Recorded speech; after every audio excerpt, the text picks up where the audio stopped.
Dans ce module SEO, j'ai pas mal parlé des différentes balises qu'on allait utiliser en SEO pour remonter dans les résultats de recherche. C'est la phase qui suit le fait d'avoir trouvé quels mots-clés sur lesquels se placer. Derrière, il va falloir réussir à remonter dans les résultats. Une des manières de faire ça correctement, c'est d'avoir les mots-clés qui sont repérables par les robots de Google efficacement. Et donc pour ça, vous allez très souvent entendre parler dans vos recherches sur le SEO et les différents tutos que vous allez pouvoir lire au fur et à mesure de balises méta. Et ces balises méta, on va voir ensemble ce qu'elles sont. Donc en fait, ici, on est sur le site de Coup d'État. Et donc, on va pouvoir aller voir, si on fait View Page Source ici, on va pouvoir voir le code source qui a créé la page web de ce site en question. Et ici, en fait, donc, vous avez une grosse partie ici qui est définie entre les balises head comme ça et la balise /head. Donc, tout ça, c'est vraiment genre tous les en-têtes qui sont envoyés au site et toutes les infos qui ne sont pas vraiment dans la structure du site mais qui sont des informations méta par rapport au site.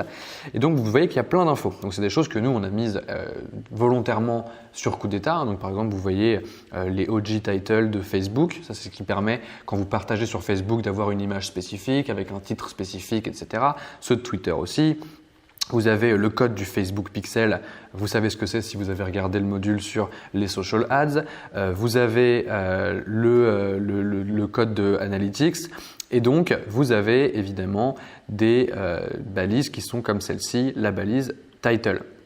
Donc ici, vous avez plusieurs balises qui sont intéressantes et qui vont vous permettre de comprendre comment une page web est construite.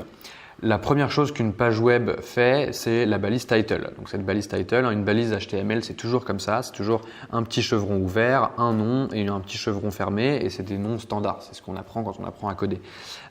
Ici, donc la balise title, elle contient un seul mot, c'est Coup d'État. D'ailleurs, on le voit, ma page est ouverte juste ici, et donc c'est le mot qui apparaît ici. Si ma balise title c'était Coup d'État apprendre à entreprendre, et bien ici dans mon onglet, il y aurait écrit Coup d'État apprendre à entreprendre. Ce truc-là, c'est le titre qui va être repris par Google quand vous allez taper des requêtes spécifiques. Donc si par exemple je vais sur Google maintenant et que je tape Coup d'État, et ben vous voyez bien que c'est Coup d'État le titre qui est là. Et ensuite, vous avez donc, ça c'est la première chose, c'est la balise title. Là, ce qu'on voit, c'est que la balise métadescription, elle contient un texte avec écrit « Découvre les clés du succès de l'entrepreneuriat en vidéo ». Et ça, en fait, c'est ce qui va être repris dans la recherche Google, juste en dessous du title. Donc, Coup d'État, découvre les clés du succès de l'entrepreneuriat en vidéo.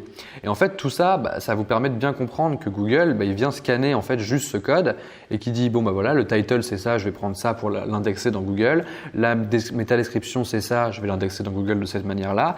Et puis il y a plein d'autres choses qui vont venir définir le contenu de votre page d'une manière plus précise.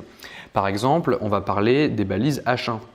Donc ici, vous voyez, donc si je reviens sur ma page d'accueil de Coup d'État quand on n'est pas connecté, ici il y a écrit Coup d'État spécial Covid-19. C'est notre premier titre, c'est le premier gros titre qui apparaît sur Coup d'État. Et ici, ce gros titre, il est défini par une balise qui est H1. H1, c'est Header 1 et c'est le titre le plus important. Le titre qui est un peu moins important, c'est H2, puis H3, puis H4, puis H5, puis H6. Et en fait, la hiérarchie de ces HN va vous permettre de définir pour Google quelle est la hiérarchie des contenus et des mots-clés que vous allez mettre en avant.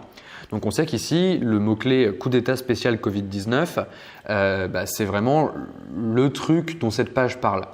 Alors c'était volontaire au moment où je tourne cette vidéo parce que notre but c'est de faire de la promo pour Coup d'État Covid-19 au maximum, mais il faudrait que ce serait mieux si les mots-clés étaient plus adaptés sur d'autres sujets. Là je parle de la page générale de Coup d'État, la landing page générale de Coup d'État, mais si on fait des landing pages spécifiques sur par exemple comment monter sa boîte, c'est sûr que dans mon H1 j'aurais écrit un truc comme comment monter sa boîte et que dans ma métadescription j'aurais écrit un truc sur comment monter sa boîte aussi, tu vois.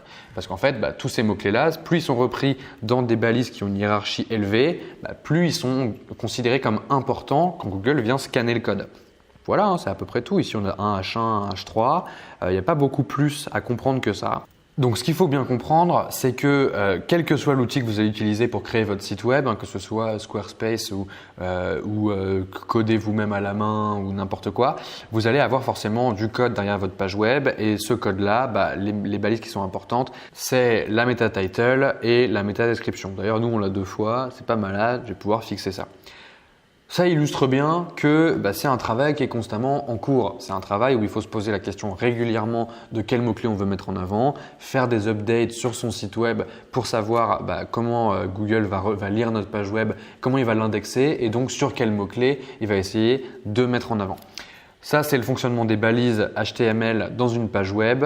Je pense que vous aurez pigé l'idée. C'est pas très compliqué à comprendre. Il faut juste vraiment se poser la question de comment Google va lire votre page parce que c'est comme ça que vous allez remonter dans les résultats. C'est comme ça qu'on fait du SEO, en tout cas en partie. La plus grande partie, c'est quand même d'écrire du contenu pertinent et que l'expérience des gens soit bonne une fois qu'ils ont cliqué sur votre requête Google. Mais tout ça, ça vous donne quand même pas mal les outils, je pense, pour vous y mettre. Voilà, bon courage. Ciao.